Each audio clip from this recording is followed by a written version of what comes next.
Hello, my name is Margaret French, and I'm here today on behalf of my fellow researcher, Dr. Nicole Yancey from the School of the Environment at Laurentian University, and our community partner, the Canadian National Institute for the Blind Ontario, to tell you about IAHAs, shining a light for Northern Ontario children with sight loss. The genesis of this research rose from my own experience seeking an accommodation for my, at the time, 2-year-old daughter.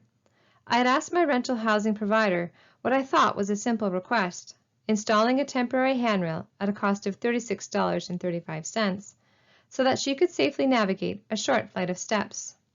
This request ended up being an 8-month-long, exhausting, and discouraging process. But so many families across Ontario have gone through and are currently going through this same process. What could I do to make this easier for other parents?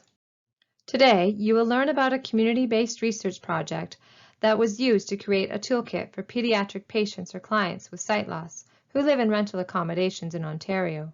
The toolkit is for CNIB and vision loss rehabilitation specialist staff, health professionals, and families who need an IAHA in their rental home. And what exactly is an IAHA? Well, it's an acronym that stands for Individualized Accessible Home Accommodations. And there are many different types of IAHAs. If you are having trouble visualizing what an IAHA could be, here is my daughter's, the temporary handrail installed at her height. As you can tell, it is also in a contrasting color to the wall, so that she is able to see it more clearly. I was able to capture a short video of her trying it out for the first time.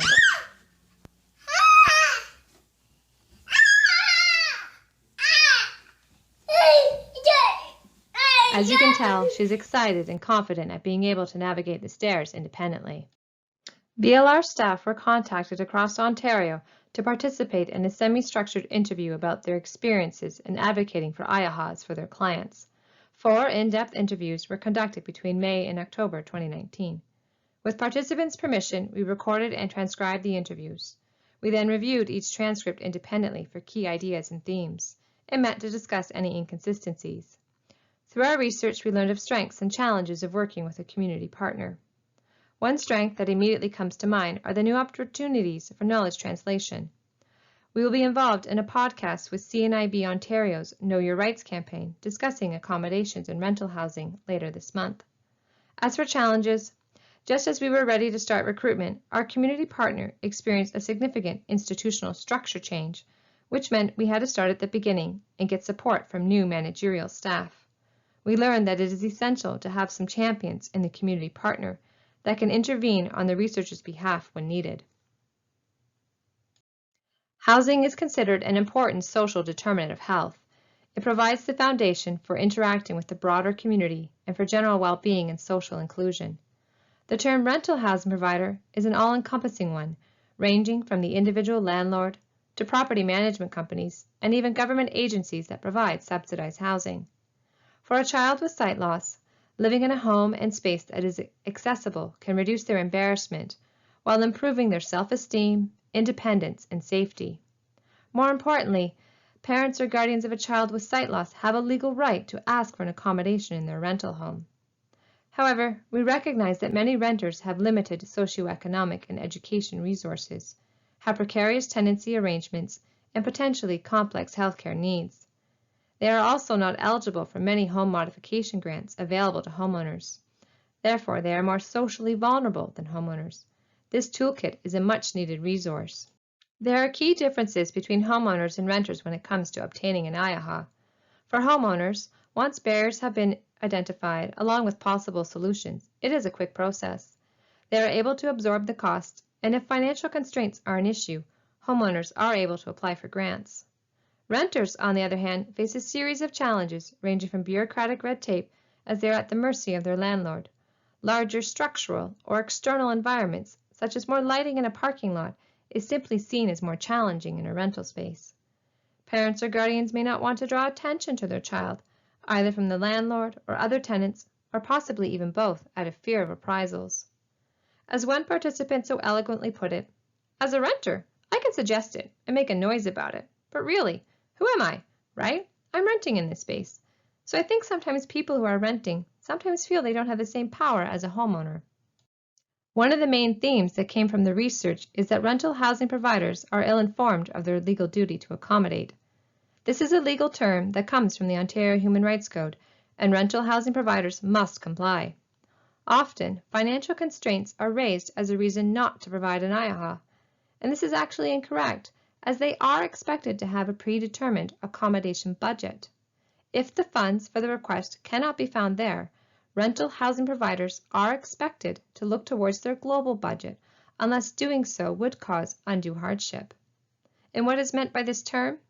It means that the onus to proving that an accommodation would cause undue hardship lies on the housing provider. The evidence needed to show undue hardship must be real, direct, objective, and in the case of costs, quantifiable. This bar is set quite high. In fact, the Ontario Human Rights Code recommends that rental housing providers seek external funds to help defray costs.